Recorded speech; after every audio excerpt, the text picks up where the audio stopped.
Dominic with LighthavenFarm.com. Today we're going to go over the double Dutch bucket system used in tomato growing, both in the aquaponics and in the hydroponic systems.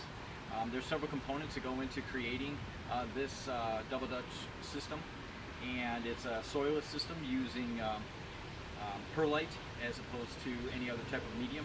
You can also use combinations of other stuff, but Perlite as opposed to gravel and some of the more rockier stuff is a good alternative, and it's inexpensive and easy to work with. I'm going to go through the individual components that I have laid out here on the table and give you an idea of where I got them from, and then I'll give you a total on what an individual bucket system costs to create.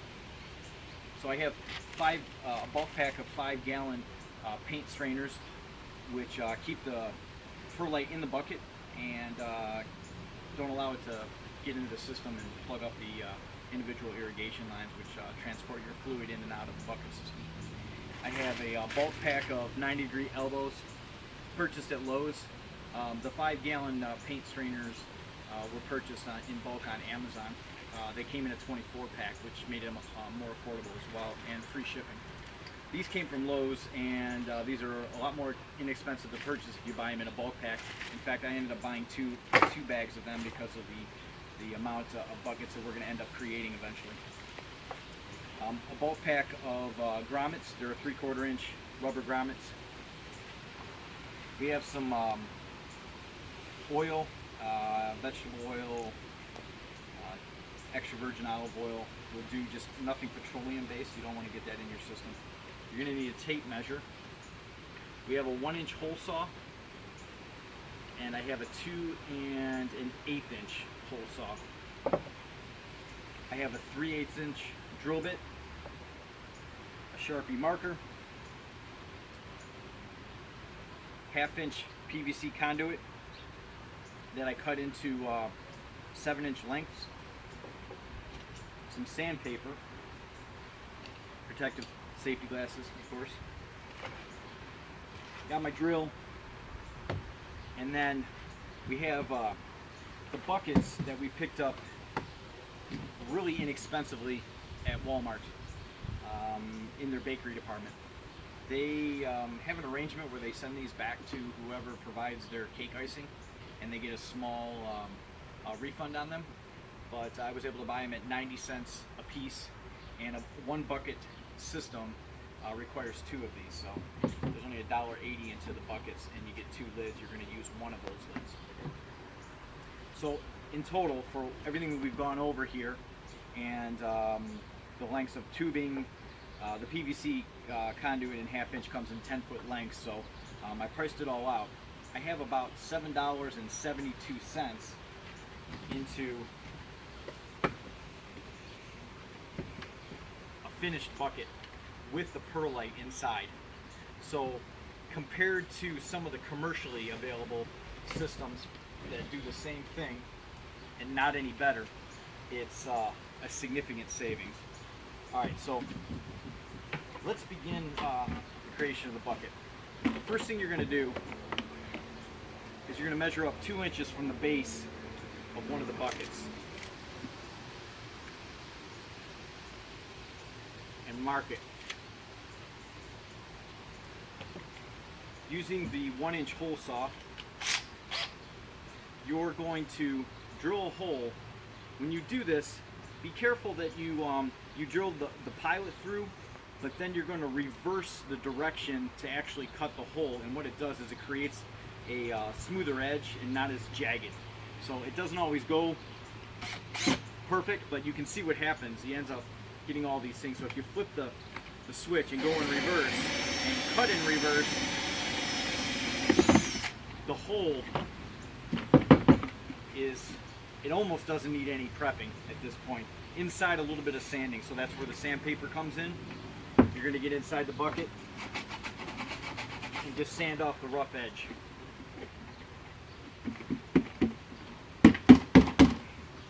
Okay, now you're going to take your 3/4 inch grommet and you're going to pop it into the hole, and there's a ridge on there. I don't know if the camera can pick it up, but there's a ridge on there. That's where the plastic is going to fall on this. And it's a little loose before you put the 1/2 inch conduit in, And I know these numbers don't make any sense. You have a 1-inch hole, you're putting a 3/4 inch grommet in, you're putting a 1/2 inch pipe inside there, but these are all measurements that are on the inside. They don't take into account the outside diameters of most of this stuff. So what ends up happening when you poke this in here, it expands the grommet and creates a really good watertight seal. Because these were cut on my chop saw, I'm just going to smooth over the edge so that I don't get any burrs that prevent it from going in smoothly or cut the grommets. Okay, just gonna dab my finger into the oil and get a bit of lubricant on here so that it can be pushed through the grommet a little bit more smoothly. You got to watch when you do this. You may have to support the grommet from behind inside the bucket. Once you get it started though, it'll just pop in and the oil will lubricate it, and there's where you're at. And because of the outer diameters being larger than, as we discussed, everything kind of squeezes together real nice. Okay. At this point, you're going to take 2 of these 90-degree elbows. You're going to put one on the outside, and these are all pressure fitted. We're not going to use any chemicals on this. The pressure fitting of it will be fine because it's not going to be under any pressure from the liquid. It's just a pathway for it to drain. So that's what the end product looks like. If you feel it's necessary, you can clean off a little bit of the rubber residue that happens when you push the PVC through. See, the reason why you want to have the hole 2 inches up from the bottom is that you're going to allow enough space for the elbow to sit without jamming on the bottom and maybe like causing it to seal itself, but not enough height to interfere with the next bucket as it's placed inside. The next bucket as it's placed inside will actually sit on this rim and be suspended. The bottom of the bucket's right here, suspended off this. So this is, the water will drain out of this top bucket into this bottom bucket and just flow through this into your return system that will either be fed by your fish waste, fortified water, or your chemical-based fertilizer if you're doing just strictly hydroponics. So the next thing we're going to do is give it a pathway, the water a pathway, to flow out of the top bucket into the bottom bucket. So you don't have to go crazy on this, but if you drill like 5 holes, it should be enough. So I'm just going to make a pattern with my 3/8 inch bit.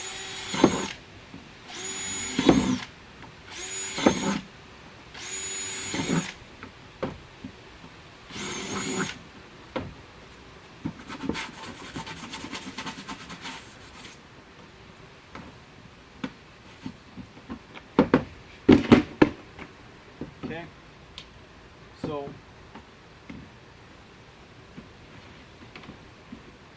that's pretty close to finished at this point. The next thing we're going to do is we're going to put the 5-gallon paint strainer bag in there.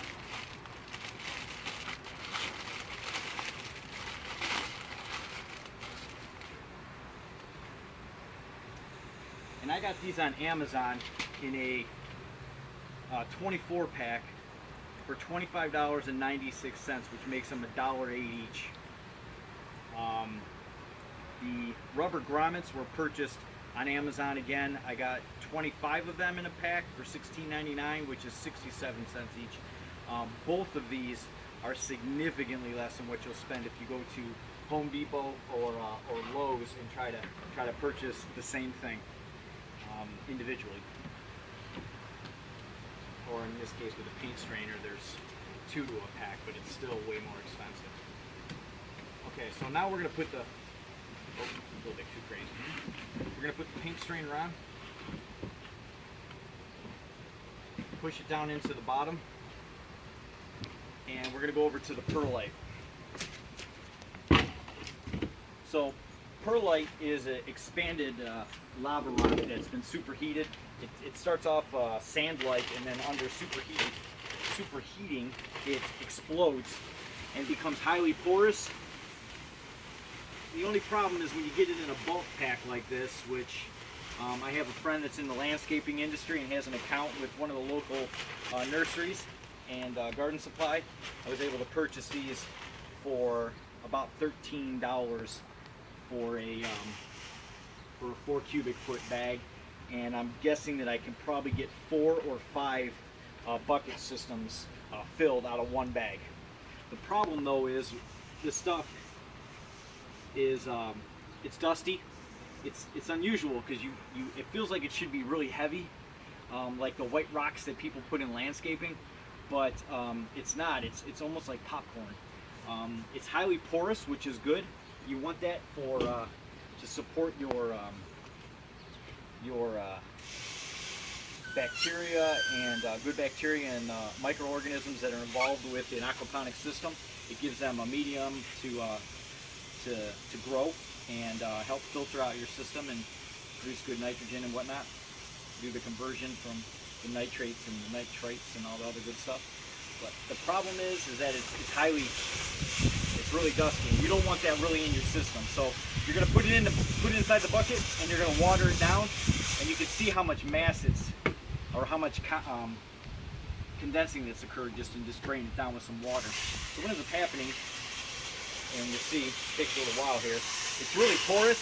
It's almost like rocks that are sponges. So it takes a while for the water to get to the point where it'll drain out the bottom. And this, in essence, is what's going to occur when you have your tomatoes in here growing. But probably at a lower volume, you're just going to have a trickle coming through here. But what you want to do is you want to clean out all this dust. So you're just going to wet it down real well. If you want to put some more in there at this point,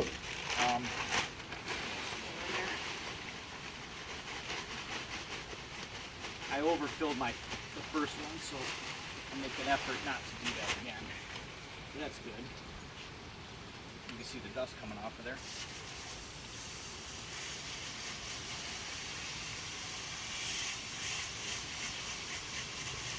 All right, let me show you what's going on inside the bucket as far as what you're removing with this, and I won't spend all day watering this down, but you're straining out. See how milky that water is? You're straining out all that because you don't want that in your system. Okay, so we're about 99% done with this. The next thing we're going to do is we're going to create the lid. And you really want a lid like this because you're going to use it in 2 ways. And I appreciate the mobile home park gardener. His YouTube channel is very informative on this. This is ultimately the best way to fashion your lids. You put a hole in the center and you keep it like this.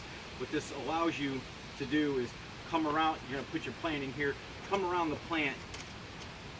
You're going to be able to get a tight seal on the top of the rim, and then you can take your irrigation tubing and poke it right in here and it'll hold it in place. So there's no other need for like a stick or something or zip ties or anything like that.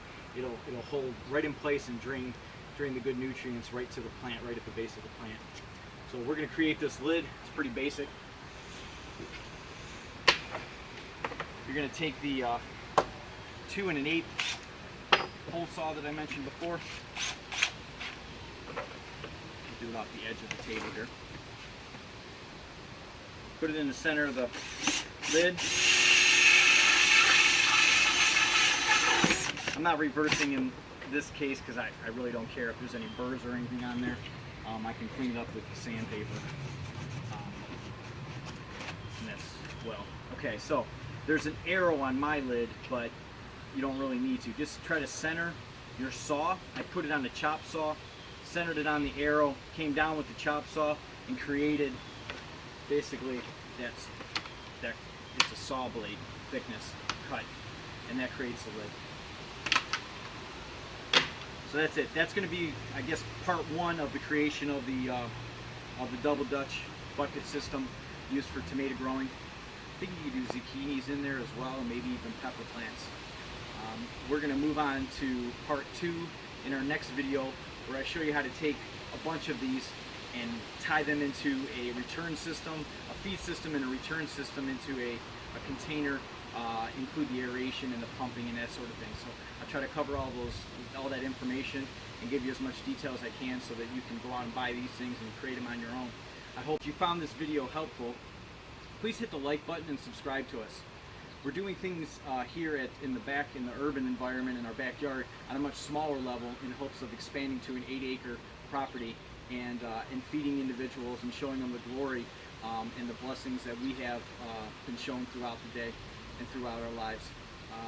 The aquaponic system that we have in place is small.